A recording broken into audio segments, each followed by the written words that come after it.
শরীয়তের অংশ কিন্তু আল্লাহ রাসূল খেয়ানত করে বলে যাননি। এটা আল্লাহ রাসূলের জন্য কত বড় অপমানজনক, বলেন কত বড় অপমানজনক? অনেক বড় অপমানজনক। এই জন্য কিয়ামতের মাঠে আল্লাহ রাসূল বলবেন, সুহকান সুহকান সুহকান লিমান গায়্যারা বাদি। আমার মৃত্যুর পরে আমার দিনের মধ্যে যারা মাতাব্বরি করেছো, বাটপারি করেছো, মাতাব্বরি করে দিনের মধ্যে কম বেশি সংযোজন বিয়োজন করেছো, তারা দূর হও। এদের হাউজে কাউসারের পানি পান করার অধিকার নাই। কেননা আমি রাসূল, লা ইন্নী আতকাকুম ওয়া আখশাকুম লিল্লাহ, আসমানের নিচে জমিনের উপর আমি সবচেয়ে বেশি আল্লাহকে ভয় করি। এমন কোনো ইবাদত থাকবে আর আমি করে যাব না, এটা তুমি আমাকে দেখাতে চাও? আমি রাসূল, কোনো ইবাদত যদি থাকে আমি বলে যাব, আমি করে যাব, এটা আমার দায়িত্ব। আর যদি আমি করে না যাই আর তুমি জোর করে বৃদ্ধি করে থাকো, তাহলে তুমি আমার উপর মাতাব্বরি করেছো, আমাকে অপমান করেছো। আজকে হাউজে কাউসারের পানি পান করার তোমার ভাগ্য হবে না। আপনাকে আরেকটু বুঝাই সুন্নাত বেদাত। ইমাম মালিকের নাম শুনেছেন?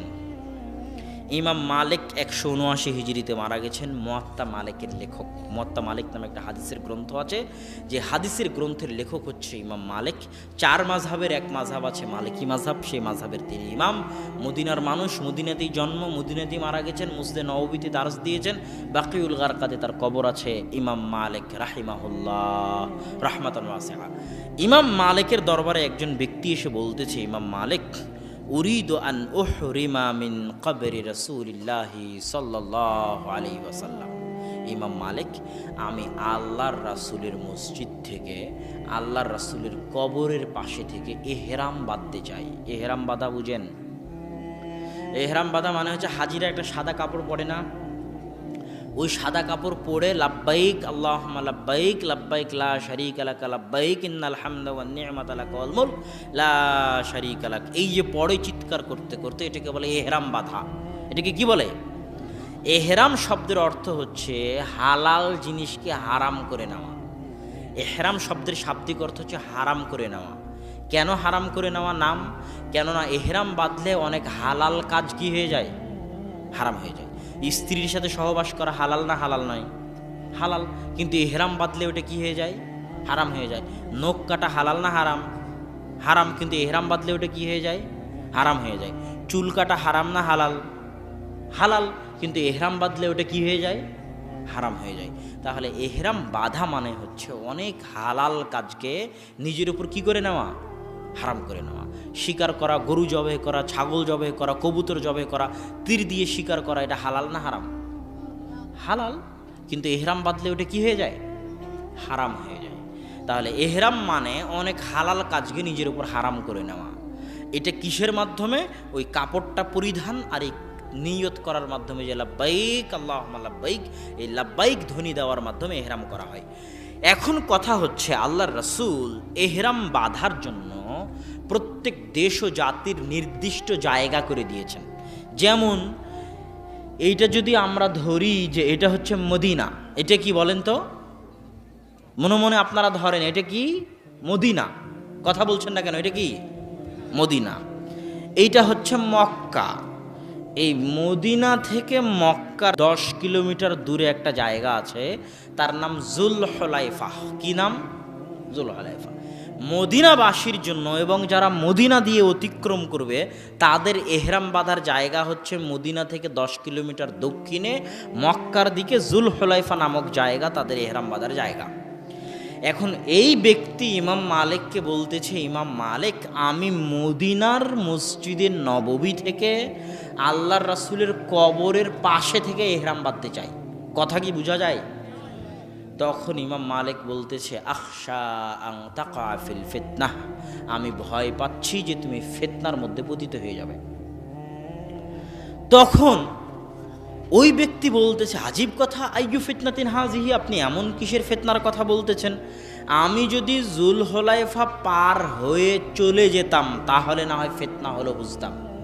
শাহজালালে হজ ক্যাম্প আছে জানেন? শাহজালাল বিমানবন্দরে। কথা বলেন না কেন? সব হাজিরা দেখবেন ওখান থেকে ইহরাম বাঁধে। সব হাজি ওখান থেকে বলবে লাব্বাইক আল্লাহুম্মা লাব্বাইক, সবাই কাপড় পরে নেবে। কোনো হাজিকে যদি আপনি বলেন, বাবারে তোমার ইহরাম বাঁধার জায়গা হচ্ছে ইয়ালামলাম, কথা বুঝতে পারতেছেন? তখন ওই হাজি বলবে যে তুমি কি উল্টাপাল্টা কথা বলো, আমি যদি এলামলাম পার হয়ে যেতাম তাহলে নাই একটা সমস্যা ছিল, বুঝলাম। আমি তো এলামলামের কয়েক হাজার কিলোমিটার আগে ঢাকায় বসে এরাম বাঁধতেছি, এর মধ্যে আবার ফিতনা কি? এই এর মধ্যে ফিতনা কি রে? হ্যাঁ, করবে না করবে না? ইমাম মালিককে ওই ব্যক্তি বলতেছে আপনি কিসের ফিতনার কথা বলেন? আমি যদি জুলহুলাইফা পার হয়ে চলে যেতাম তাহলে একটা কথা ছিল, আমি তো আগে, তাও আবার মসজিদে নববী, তাও আবার আল্লাহ রাসূলের কবরের পাশে থেকে এহরাম বাঁধতেছি। তখন ইমাম মালিকের এই কথাটা মনে রাখবেন মরা পর্যন্ত। আইয়ু ফিতনাতিন আ'যামু মিন হাযিহি সাবাকতা ইলা ফাজিলাতিন কাসারা আনহা রাসূলুল্লাহ সাল্লাল্লাহু আলাইহি ওয়াসাল্লাম। হে আল্লাহর বান্দারা, এর চেয়ে বড় ফিতনা দুনিয়াতে আর হতে পারে না যে ইবাদতের জগতে তুমি এমন কোনো কাজ করতে যাবা, এমন কোনো ফজিলতের দিকে এগিয়ে যাবা, যেই ফজিলতের উপরে, যেই কাজের উপরে, যেই আমলের উপরে মুহাম্মদ সাল্লাল্লাহু আলাইহি ওয়াসাল্লামের সিল মোহর নাই। এর চেয়ে বড় ফিতনা দুনিয়াতে হতে পারে না। কোনো কাজ তখনই ইবাদত হিসেবে ভ্যালু বলে গ্রহণযোগ্য হবে যখন তার উপর কার সিলমোহর থাকবে? মুহাম্মদ সাল্লাল্লাহু আলাইহি ওয়াসাল্লামের সিলমোহর থাকবে, যে ক্বালা রাসূলুল্লাহ আও ফাআলা রাসূলুল্লাহ, আল্লাহ রাসূল বলেছেন বা আল্লাহ রাসূল করেছেন। যদি এই সিলমোহর না থাকে আর তুমি করতে যাও ফজিলত বলে, তো এর চাইতে বড় ফিতনা দুনিয়াতে আর হতে পারে না।